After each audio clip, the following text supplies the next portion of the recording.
हरे कृष्णा। ओम अज्ञानतिमिरान्धस्य ज्ञानाञ्जनशलाकया चक्षुरुन्मिलितं येन तस्मै श्री गुरुवे नमः। हरे कृष्ण कृष्ण कृष्ण हरे हरे, हरे राम राम राम हरे हरे। श्रीमद् भागवतम 7वां अध्याय, पहला स्कंद आप श्रवण कर रहे हैं। श्रील व्यासदेव जी ध्यान में बैठे हुए हैं। श्री भगवान के ध्यान में श्रील व्यासदेव जी और वो क्या क्या देखते हैं। ध्यान में बैठे हुए श्री भगवान उनको दिखाई देते हैं, दर्शन होते हैं भगवान के, और भगवान के विभिन्न अंश भी श्रील व्यासदेव को दिखाई देते हैं। अंश प्रत्यंश उनके विभिन्न अवतार श्रील व्यासदेव जी देख रहे हैं। साथ में भगवान की शक्तियां, अंतरंगा शक्ति, बहिरंगा शक्ति, ये सब श्रील व्यासदेव जी देख रहे हैं।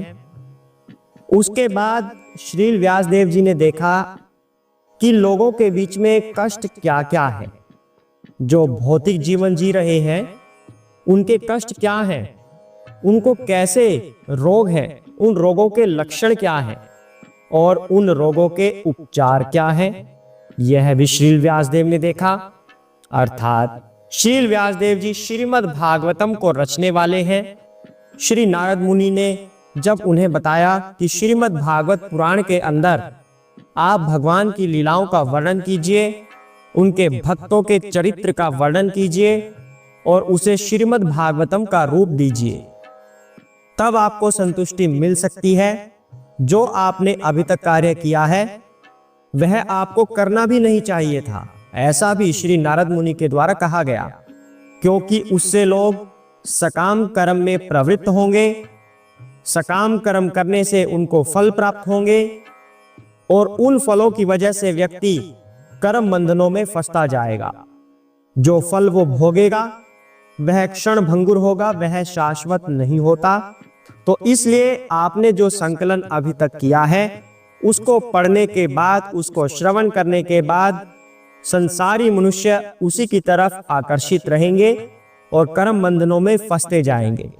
तो जो उनके ये रोग हैं, भौतिक रोग हैं, उन रोगों का कोई उपाय इस संकलन में नहीं दिखता। जो आपने इतने सारे वेद, उपनिषद, महापुराण ये सब लिखा है, उनमें इनका कोई उपचार नहीं मिलता, इसीलिए आपको संतुष्टि भी नहीं है। ऐसा श्री नारद मुनि श्री व्यासदेव जी को बता रहे हैं।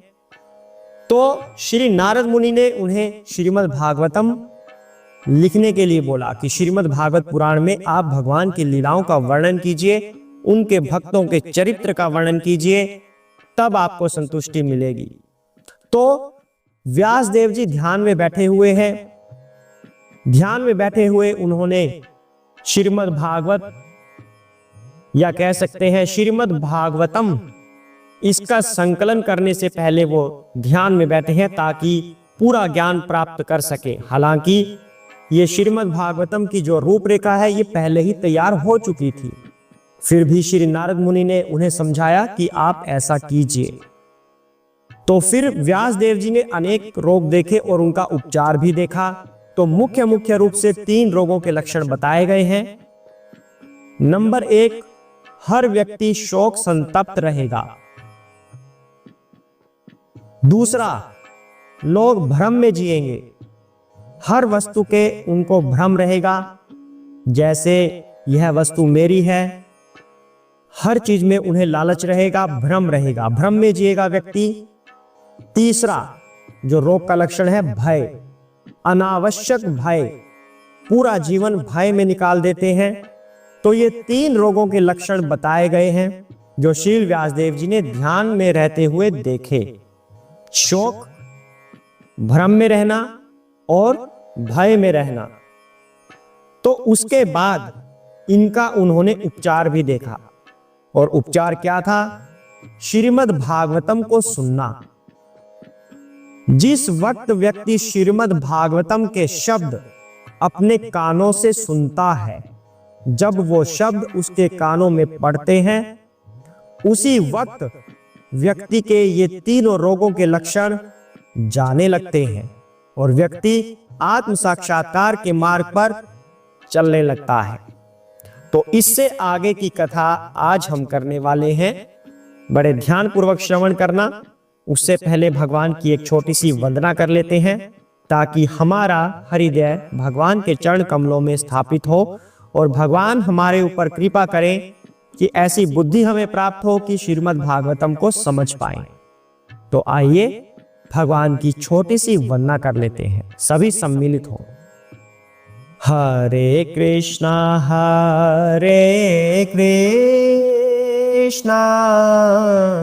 कृष्णा कृष्णा हरे हरे, हरे राम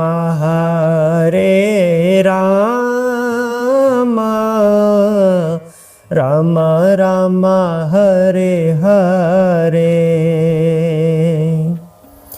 हरे कृष्णा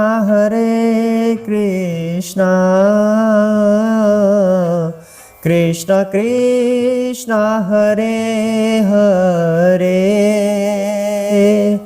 हरे राम राम राम हरे हरे, हरे राम राम राम हरे हरे, हरे कृष्णा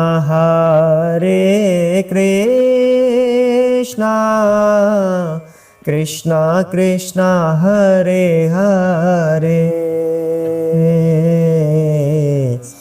हरे राम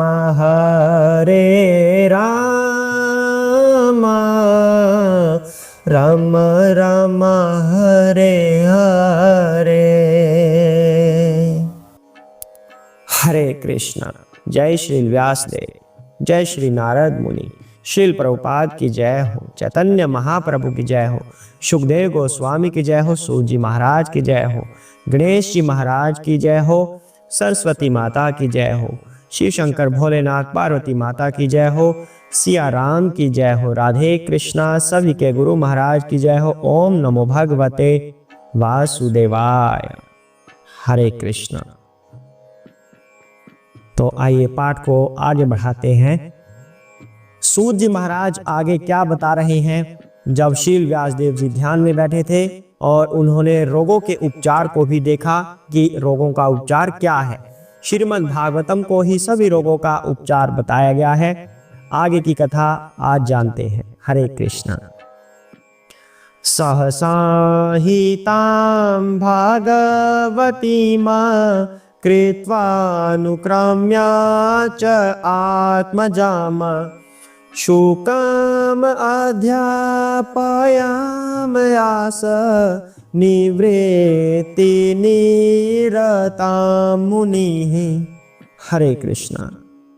श्रीमद् भागवतम का संकलन कर लेने तथा उसे संशोधित करने के पश्चात श्री व्यासदेव ने इसे अपने पुत्र श्री सुखदेव गोस्वामी को सिखाया, जो पूर्व से ही आत्म साक्षात्कार में निरत थे। हरे कृष्णा। श्रीमद् भागवतम की रचना कहां से हुई? ब्रह्म सूत्र या कह सकते हैं वेदांत सूत्र, उसका भाष्य थी श्रीमद् भागवतम। और जो व्यक्ति आत्म साक्षात्कार में पूर्ण तरह से संलग्न थे, उनके निमित्त थी श्रीमद् भागवतम। अर्थात मूल रूप से श्रीमद् भागवतम उन व्यक्तियों के लिए थी जो परमहंस हैं या जो आत्म साक्षात्कार के मार्ग में पूर्ण रूप से संलग्न हैं। लेकिन जैसे ही श्री व्यासदेव ने यह देखा कि लोगों के पास बहुत सारे रोग हैं, बहुत सारे रोगों के लक्षण हैं, तो उनका उपचार केवल और केवल श्रीमद् भागवतम है। तो श्रीमद् भागवतम यदि कोई श्रवण करता है तो आम सांसारिक व्यक्ति भी अपनी उन रोगों से मुक्ति पा सकता है और आत्म साक्षात्कार के मार्ग में प्रवृत्त हो सकता है। तो श्रीमद् भागवतम सभी के लिए है। तुच्छ से तुच्छ मनुष्य, पापी से पापी मनुष्य के लिए श्रीमद् भागवतम है। श्रीमद् भागवतम स्वयं भगवान है। भगवान का ग्रंथ अवतार है श्रीमद् भागवतम। अर्थात भगवान की कथाएं सुनने का सभी को अधिकार है। हम ऐसा नहीं कह सकते कि वह अनाधिकृत व्यक्ति है, उसे श्रीमद् भागवतम सुनने का अधिकार नहीं है। भगवान का प्रसाद ग्रहण करने का अधिकार सभी को है, उसी तरह भगवान की कथा सुनने का अधिकार सभी को है। लेकिन एक बात याद रखिएगा, श्रीमद् भगवद गीता में भगवान स्वयं अर्जुन को कह रहे हैं, हे अर्जुन, मैं तुम्हें ये ज्ञान इसलिए सिखा रहा हूं क्योंकि तुम मेरे भक्त भी हो और मेरे मित्र भी हो। और जो व्यक्ति मुझे अपना मित्र समझता है और जो मेरा भक्त है, केवल उसे ही अधिकार है मेरे इस ज्ञान का। जो व्यक्ति योग्य नहीं है, उसे मेरे ज्ञान का अधिकार नहीं है। और योग्य कौन है? क्या उसके अंदर योग्यता होनी चाहिए कि वह भगवान का भक्त हो और भगवान को अपना मित्र समझता हो। इसलिए जो व्यक्ति भक्ति मार्ग में आगे बढ़ना चाहता है, चाहे उसने पूर्व में कितने ही पाप कर्म क्यों न किए हो, वह भागवतम सुनने का अधिकारी है। तो श्रीमद् भागवतम सभी के लिए है। केवल कंडीशन एक है कि वह या तो भगवान का भक्त हो या फिर वह भक्त बनना चाहता हो।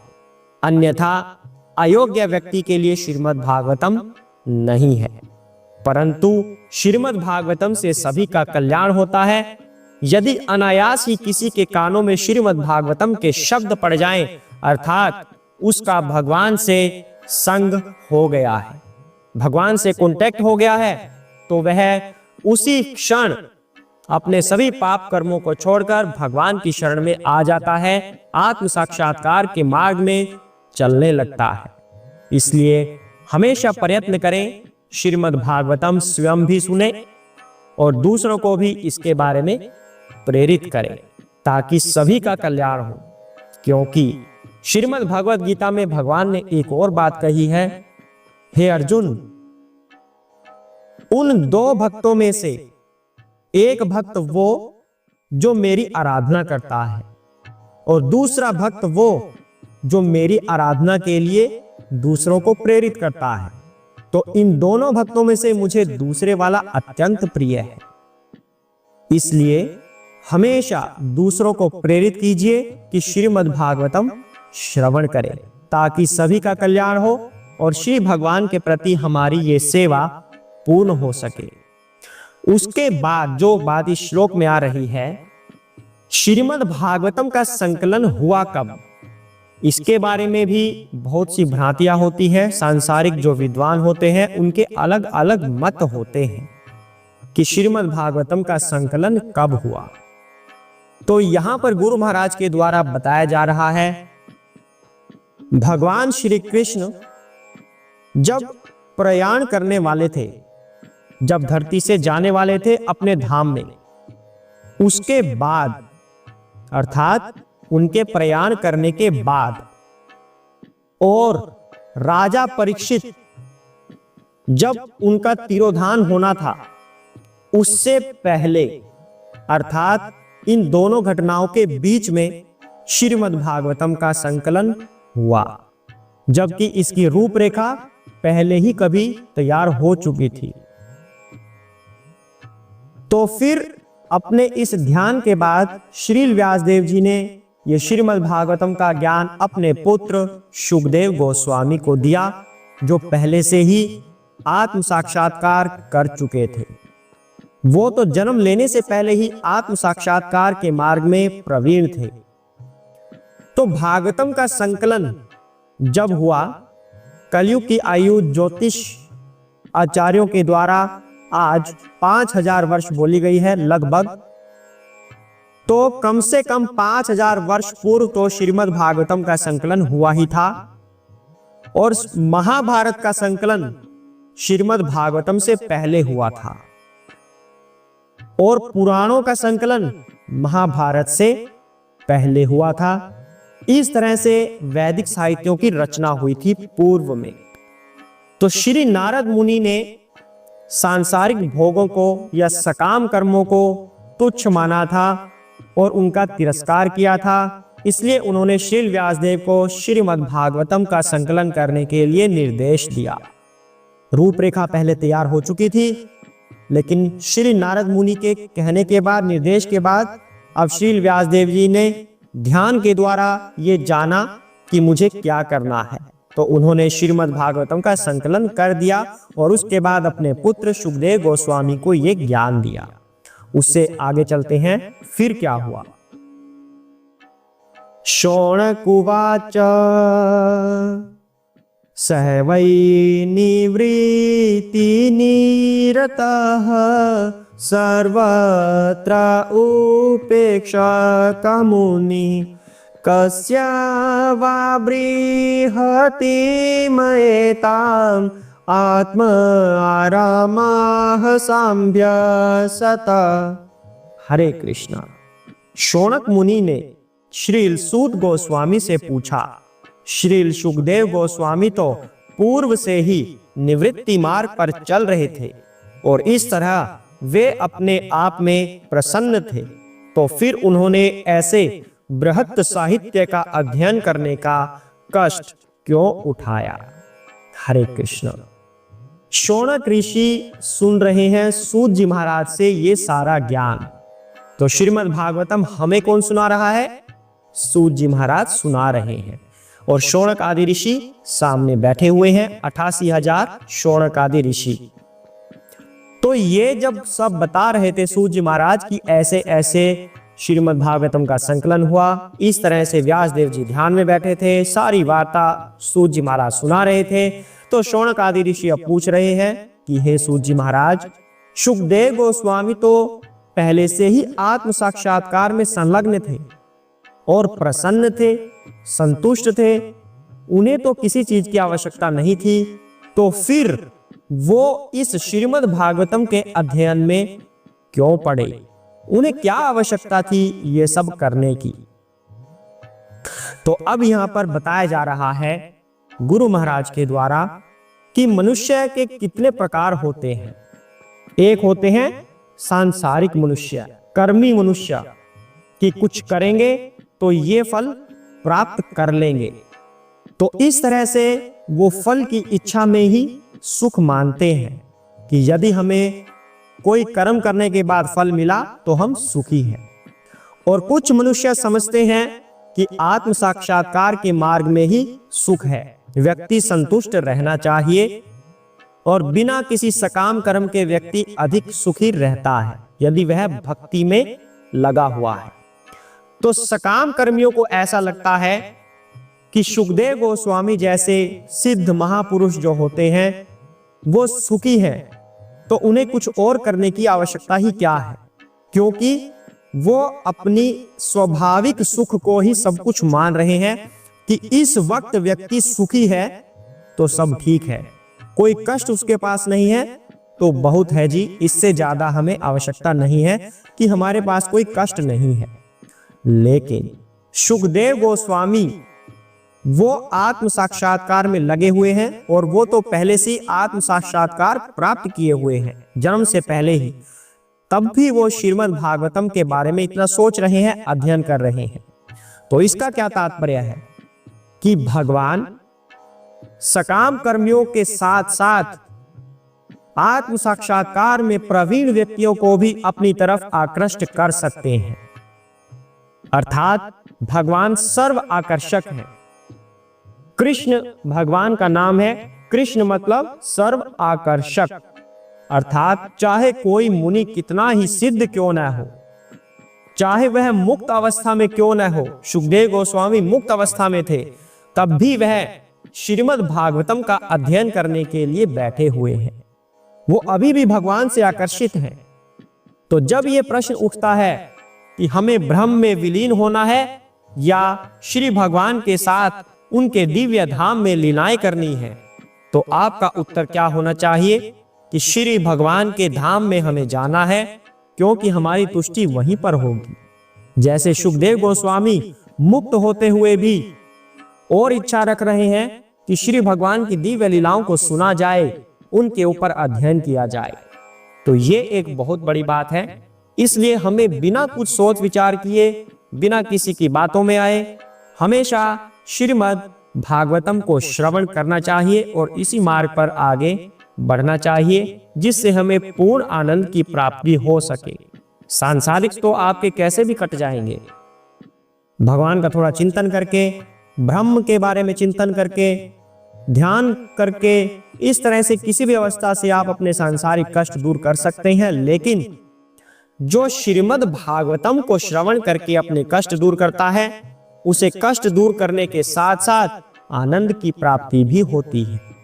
इसलिए सदैव इस मार्ग पर आगे बढ़ते जाइए और आपके मन में ये प्रश्न भी नहीं उठना चाहिए कि हम किस रास्ते पर जाएं, किस रास्ते पर नहीं। तो श्रीमद् भागवतम को बड़े ध्यान से श्रवण किया कीजिए और आनंद की प्राप्ति कीजिए भगवान की कथाओं से, भगवान के भक्तों के चरित्रों से। आज के लिए इतना ही करते हैं। अब जो शौनक आदि ऋषियों ने यह प्रश्न पूछा है, उसका उत्तर हम कल जानेंगे सूत जी महाराज से। बहुत बड़ा उत्तर अब सूत जी महाराज देने वाले हैं कि क्या आवश्यकता पड़ी थी आखिर सुखदेव गोस्वामी को। आज के लिए इतना ही करते हैं। ध्यान से श्रवण कीजिए और भगवान के चरण कमलों में स्थापित होइए। हरे हरे कृष्णा। ओम नमो भगवते वासुदेवाय।